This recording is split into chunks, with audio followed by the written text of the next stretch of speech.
Bon, ben alors allons-y. Bonjour tout le monde. Bienvenue à ce webinaire sur le programme de technique de laboratoire en biotechnologie. Donc, bien content de vous voir en grand nombre ce soir.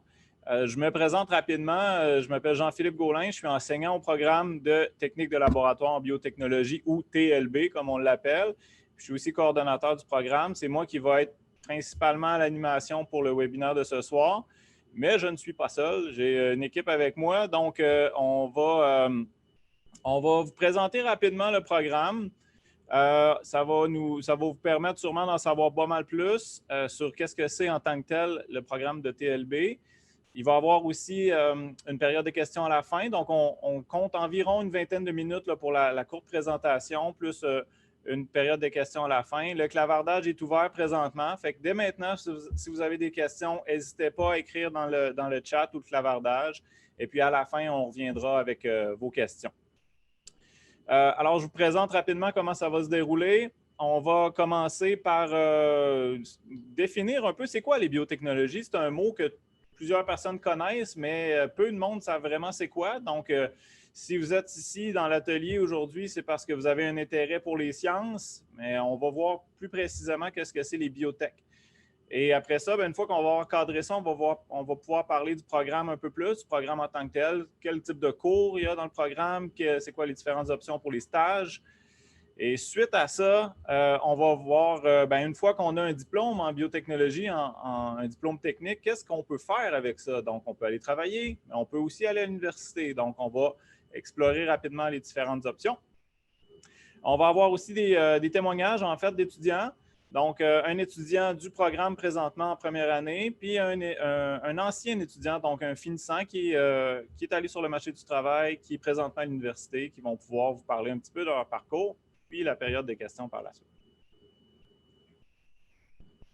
Donc, je vous disais tantôt que je n'étais pas seul. Bien, regardez, tous les intervenants qui sont ici avec moi sont présents. Donc, il y a d'autres professeurs du programme. Il y a, en fait, Michel et Marie-Hélène. Il y a aussi un enseignant en éducation physique, Martin, une enseignante en biologie, Lucie, notre aide pédagogique individuelle, Jacinthe, qui est avec nous, et puis les deux étudiants dont je vous parlais, Onyx et Jonathan. Donc, chacun va pouvoir intervenir, puis répondre aux questions aussi à la fin, là, tout dépendamment du type de questions qu'on a. Alors, la question qui tue, c'est qu'est-ce que c'est les biotechnologies en vrai? Donc, si on regarde le mot, si on décortique un peu le mot, bien, ça vient de deux. Il y a deux aspects. Il y a un aspect bio et un aspect technologie. Donc, le bio, quand on parle de biotechnologie, on parle d'organismes vivants. Donc, c'est l'utilisation, en fait, des connaissances qu'on a sur les organismes vivants, que ce soit des micro-organismes comme des bactéries, des levures, des moisissures, des petits champignons. Donc, toutes les connaissances issues de l'étude qu'on fait des micro-organismes et des organismes un peu plus gros pour en développer des technologies, donc des outils qui peuvent être utiles pour nous. Donc, bon, la définition toute simple, c'est l'utilisation des organismes vivants au profit de l'homme. On peut vous donner quelques exemples. Donc, à gauche, vous avez des exemples classiques qui existent depuis beaucoup plus longtemps que le mot biotechnologie en tant que tel. Donc, la fabrication du fromage, vous avez la bière, le yogourt, on peut penser au pain, au vin. Tout ça, c'est des exemples de biotechnologie parce qu'on a besoin du vivant, on a besoin de micro-organismes pour transformer quelque chose en un produit qui est utile pour nous. Dans ce cas-ci, c'est des produits alimentaires. Du côté droite de l'écran, on voit des exemples peut-être un peu plus récents. Donc, ça peut être les biotechnologies, ça peut être l'utilisation ou la création d'organismes génétiquement modifiés. Il faut savoir qu'est-ce que c'est. Il faut bien comprendre qu'est-ce que c'est les OGM. Ça peut être aussi, bon, c'est vraiment d'actualité présentement, mais la production de vaccins. Donc, avec la pandémie qui nous touche, il y a une course mondiale au niveau des compagnies de biotechnologie pour qui va produire le meilleur vaccin et le plus rapidement. Donc, on est vraiment dans le domaine.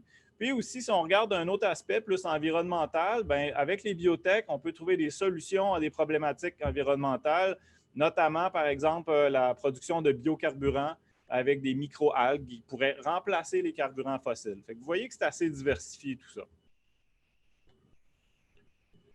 Le programme en tant que tel de TLB, c'est un programme technique donc qui va se dérouler sur 3 ans Il est offert au Cégep de Sherbrooke depuis plusieurs années maintenant. Il y a seulement 6 cégeps qui l'offrent, donc c'est quand même peu fréquent. Et puis, on est le seul cégep en Estrie dans les cantons de l'Est à l'offrir. Donc, comme je vous disais, c'est une formation technique. Il y a 2 grands volets. Il y a une formation générale puis une formation plus spécifique. Donc, pour vous parler un petit peu de la formation générale, je vais passer la parole à Martin, qui est notre enseignant au département d'éducation physique. À toi, Martin. Oui, bonsoir. Moi, c'est Martin Paré, enseignant en éducation physique. Ce soir, je représente la formation générale. Tout au long de votre cheminement, vous allez avoir à compléter une série de cours de formation générale qui comportent 4 disciplines, donc 3 cours d'éducation physique, 3 cours de philosophie, 4 cours de littérature et communication et 2 cours d'anglais langue seconde. Bien sûr, chacun de ces cours développe leurs propres compétences, ont leur propre thème, donc leur propre couleur.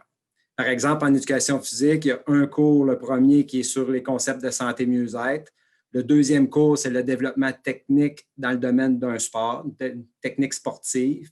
Et le troisième cours est davantage l'amélioration de votre propre condition physique dans l'entraînement.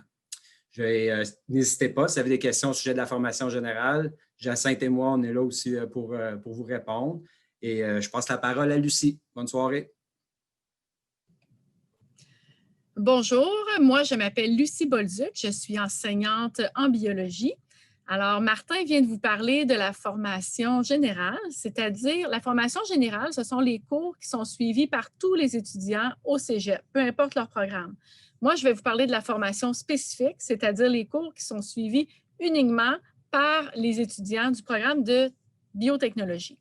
Donc, dans ce programme-là, les cours spécifiques, il y a des cours de chimie, des cours de biologie, des cours de physique, des cours de mathématiques et bien sûr des cours qui sont donnés par le programme de biotechnologie, technique de laboratoire biotechnologie. Alors, c'est un ensemble de cours qui vont être de plus en plus spécifiques. Alors, en première année, par exemple, là, je vais parler pour biologie parce que c'est le cours que j'enseigne, mais on part du début, on voit les principales molécules qui composent tous les organismes vivants, les glucides, les lipides, les protéines, les acides nucléiques. Ensuite, on va y aller avec la cellule et on va voir le corps humain.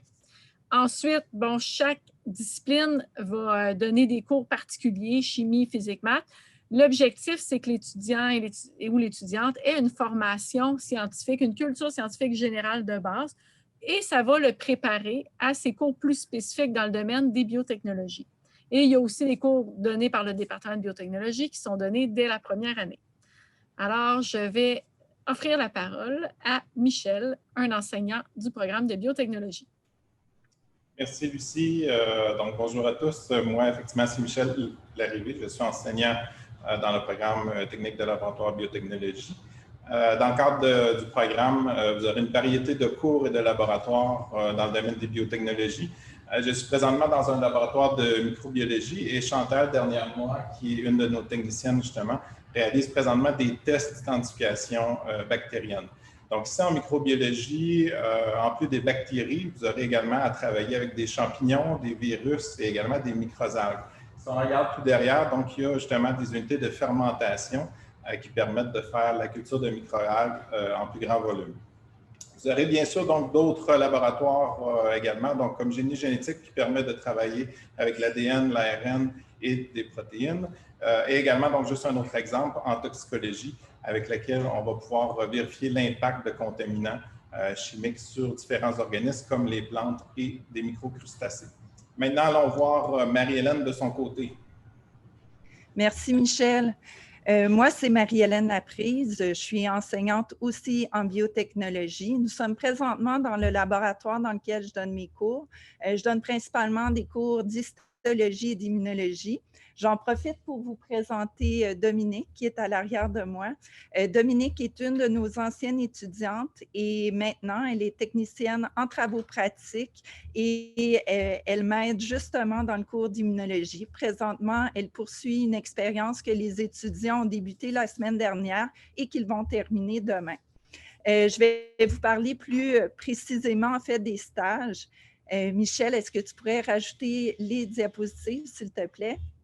Donc, en biotech, nous avons 3 principaux stages. Donc, dès la première session, Vous avez des stages d'observation en milieu de travail, que ce soit au niveau de laboratoire de recherche ou en entreprise.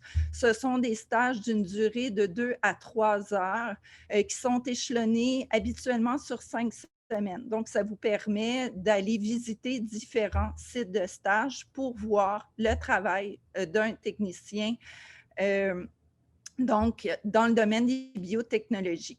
De plus, on offre les stages en alternance travail-études qui sont offerts pour les étudiants de première et deuxième année. Ce sont des stages rémunérés qui se déroulent l'été sur une durée de 8 à 12 semaines.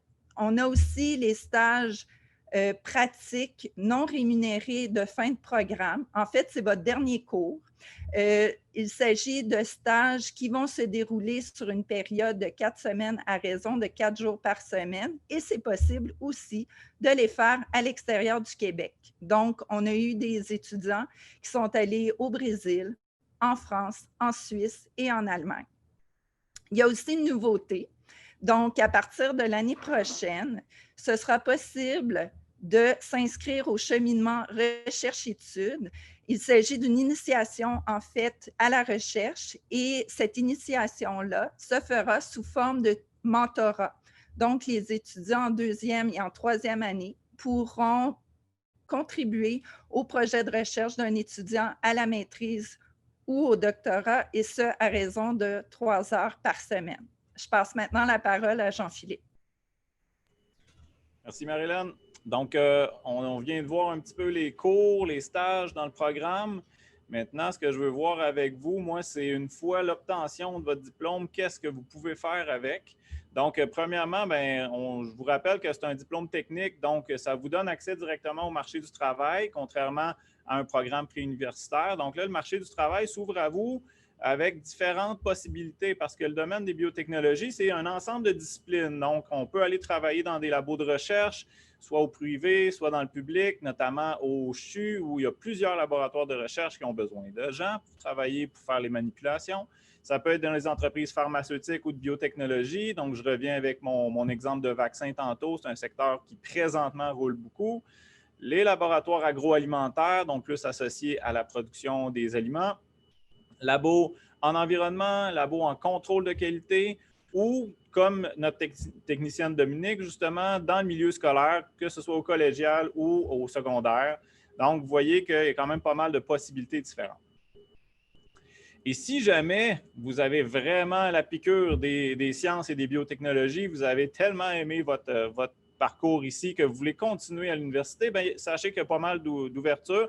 En fait, la technique en biotechnologie est le programme au Cégep de Sherbrooke qui ouvre la porte au plus grand nombre de programmes universitaires.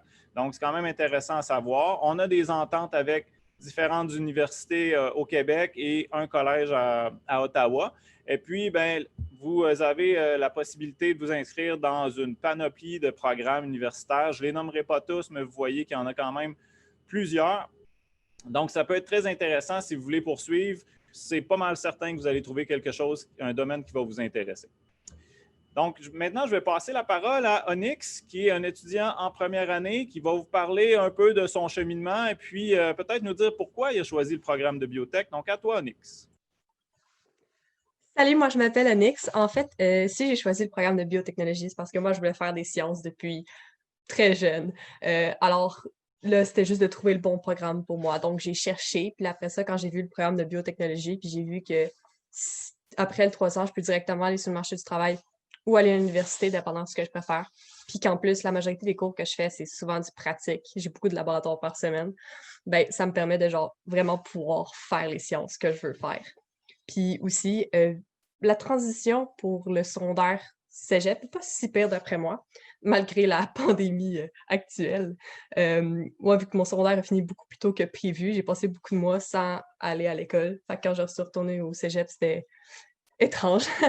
Mais j'ai réussi à m'adapter correctement. Anyways, on est vraiment supportés, d'après moi, dans les cours.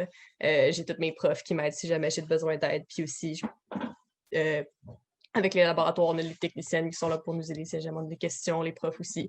Fait que la transition n'est pas si pire, d'après moi. Puis aussi, Désolée. Je suis vraiment contente d'avoir pu choisir le programme de biotechnologie parce que à date, ça fait 3 mois que je suis dans la technique, puis j'aime vraiment ça. On fait des laboratoires toutes les semaines.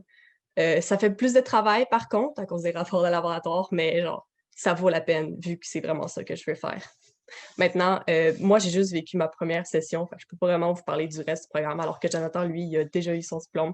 Fait que je passe la parole à Jonathan pour qu'il puisse vous en parler.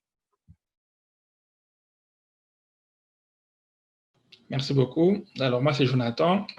Je vais vous partager mon petit témoignage durant mon parcours dans le programme de biotechnologie. Alors, moi, j'ai commencé la technique en 2016.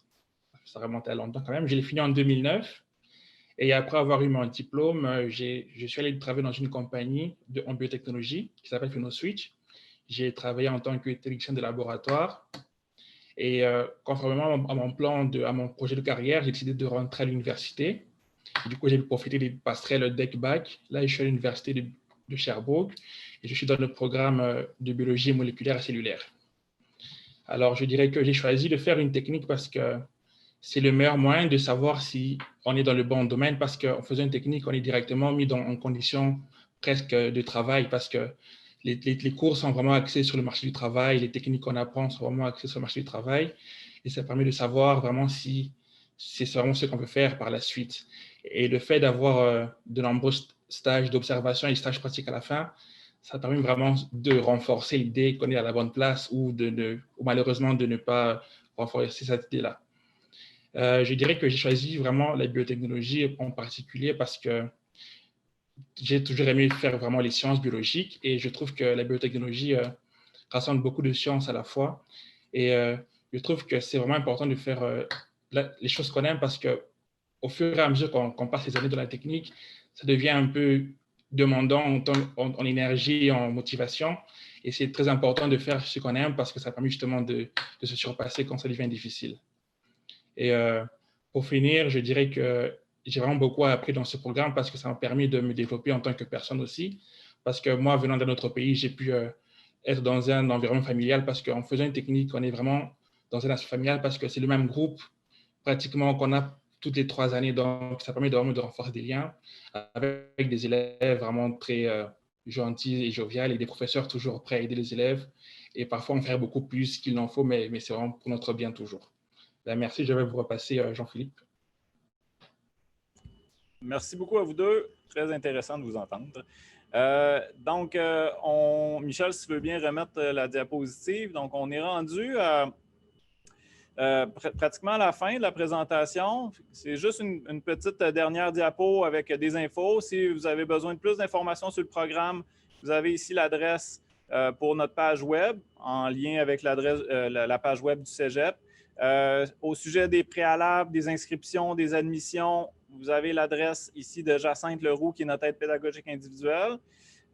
Toute autre question sur le programme, vous pouvez m'écrire à moi. Donc, ça va me faire plaisir de vous répondre. Je vous rappelle que vers la mi-février, il devrait y avoir des rencontres découvertes. Donc, c'est comme la phase 2 des portes ouvertes qui devrait se tenir ici physiquement. Alors, si vous avez aimé ce que vous avez vu ce soir et que vous voulez en savoir plus, bien, allez sur le site, allez visiter ça, puis vous pourrez vous inscrire pour plus tard. Puis finalement, bien, on a notre page Facebook du programme où on met des nouvelles, on met des offres d'emploi, puis vous pouvez nous suivre là. Les informations se retrouvent souvent là aussi. Donc, ça fait pas mal le tour. On serait rendu à prendre vos questions. Lucie et Marie-Hélène vont s'occuper de gérer les questions, puis à tour de rôle ou selon à qui la question s'adresse, on pourra y répondre.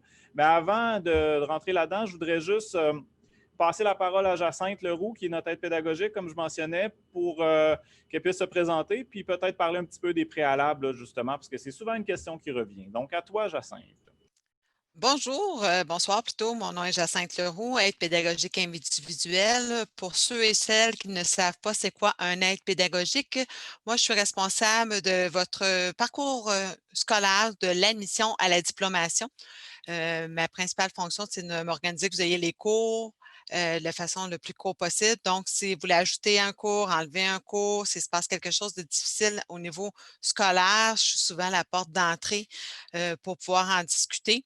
Je dis souvent aux élèves que je suis à la fois votre grande sœur et votre avocate. Je suis capable de vous défendre quand vient le moment et de vous obliger aussi à faire des choses. Je suis souvent la personne qui connaît le règlement qui permet de oui ou qui ne permet pas de. Et aussi, je suis votre grande sœur, je suis de bon conseil. La biotechnologie, je connais ça très, très bien, avoir une fille qui a étudié là-dedans, donc je connais bien le programme. Donc, je suis là pour vous aider. Au niveau des préalables, c'est la chimie de secondaire 5 et les mathématiques de SNTS de 5. Donc, c'est les mathématiques fortes qu'il vous faut avoir. On m'a souvent demandé est-ce qu'il y a des notes minimales à avoir, un pourcentage minimal? Non, pas vraiment. Cependant, par expérience, je peux vous dire que si vous visez d'aller peut-être à l'université après, plus vous avez fort, plus vous mettez vos bases de connaissances en sciences sont solides, plus c'est facile de poursuivre par la suite. Donc, voilà un peu c'est quoi le rôle d'une aide pédagogique individuelle. Merci, Jacinthe. Donc, on peut prendre des questions. On a une question ici, Jean-Philippe, peut-être pour toi ou un autre du programme. On demande la principale différence entre technique de laboratoire biotechnologie et technique de laboratoire analyse biomédicale. Alors, c'est quand même très différent. Alors, qui veut répondre? Je peux y aller. En fait, c'est une question qui revient à peu près à toutes les années. Une des grandes différences, en fait, c'est l'objectif. En analyse biomédicale, eux vont travailler avec des échantillons de patients, donc des échantillons de sang, des échantillons de salive, d'urine, peu importe, mais dans un objectif vraiment médical, donc de trouver si le patient a des pathologies ou pour aider pour faire des diagnostics. Donc, c'est très, très en lien avec les hôpitaux, avec les laboratoires hospitaliers. Il y a toujours un patient en bout de ligne.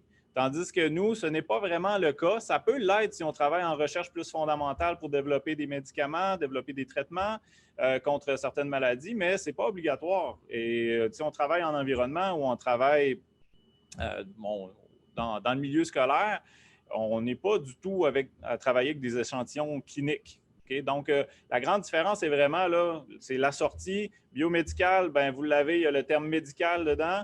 Biotechnologie, on touche pas beaucoup à l'aspect directement médical. On va toucher à d'autres sphères, comme je vous ai mentionné un petit peu tantôt, là, agroalimentaire, environnement, pharmaceutique, etc. Donc, j'espère que ça répond à la question.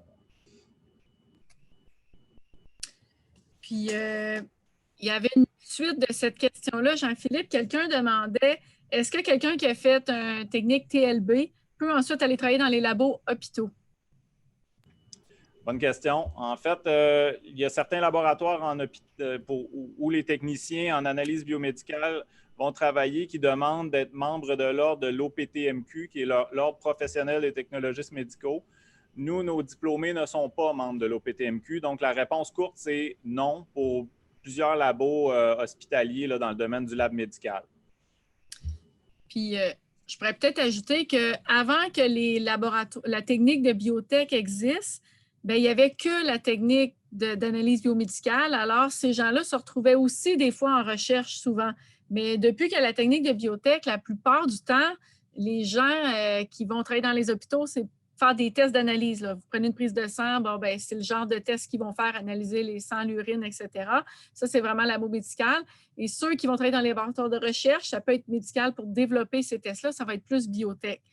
C'est une autre, peut-être, différence entre les deux. Puis une autre question, je lis les questions sur le chat, là, ça va être pour Jacinthe. Peut-être, Michel, pourra remettre la feuille des préalables. Ça demandait, est-ce que ça prend les maths fortes? Parce que tantôt, Jacinthe a déjà répondu pour la note que ça prend, mais est-ce que ça prend maths fortes? C'est indiqué, là, mais peut-être qu'il y a des gens qui n'ont pas eu le temps de le voir. Michel, si tu pouvais remettre la diapositive. C'est les maths TS-SN de 5. Donc, c'est des maths, là, c'est autrefois, on appelait les 526, 536. Maintenant, c'est les maths TS, technico-sciences et sciences de nature de secondaire 5. Là, il y a une autre question. Je ne suis pas certaine de bien la comprendre. Fait que, Jacinthe, tu pourras me corriger. Est-ce que ça prend les maths fortes de 5? Quelqu'un qui est en voie sciences a fait ses maths de 5 réguliers. Est-ce que c'est correct? Souvent, les voies sciences, ils ont les maths, ce qu'on appelle les maths fortes, mais là, je le mets entre guillemets parce que c'est plus comme ça qu'on l'appelle. C'est vraiment les maths SN ou TS de 5 du nouveau programme et les 5-26 de l'ancien programme. Donc, il faut vérifier parce qu'il y a certaines écoles secondaires qui vont permettre aux étudiants d'avoir CST, là, qui est Culture, Société et Travail là, de mémoire. Là. Écoutez, ça fait longtemps que je ne suis pas au secondaire. Qui est des maths là, de secondaire 5, eux ne sont pas suffisantes. C'est vraiment TSS qu'il faut avoir. Donc, juste vérifier avec votre conseiller d'orientation à votre école, il va pouvoir vous aider à ce niveau-là sans problème. Et JP, on nous demande de réexpliquer, si possible, une différence entre TAB et TLB. C'est vraiment une question fréquente, là. Si tu peux donner peut-être d'autres exemples de travail au quotidien. Bien, en fait, ce que je vais faire, c'est que je vais passer la parole à un autre de mes collègues du programme qui pourrait peut-être donner une définition différente de ce que j'ai fait. Donc, la balle est dans votre camp, Michel ou Marie-Hélène. En fait, dans la question, il semble, la personne semble demander si c'est possible d'écourter la durée du DEC du fait qu'elle a déjà suivi des cours en table et en sciences naturelles et des cours en diététique, je crois. Donc, les cours, je vais commencer la réponse, mais après ça, Jacinthe pourra la compléter. En fait, lorsqu'on a déjà fait un parcours au cégep, tous les cours de français, de philo, certains cours de mathématiques peuvent être équivalents ou non. Il faut regarder le dossier de l'étudiant pour voir s'il y a des équivalences et si les cours peuvent être reconnus. S'il y a des équivalences, effectivement, l'étudiant va avoir moins de cours dans de parcours à faire, ce qui va pouvoir lui permettre de raccourcir un peu son cheminement.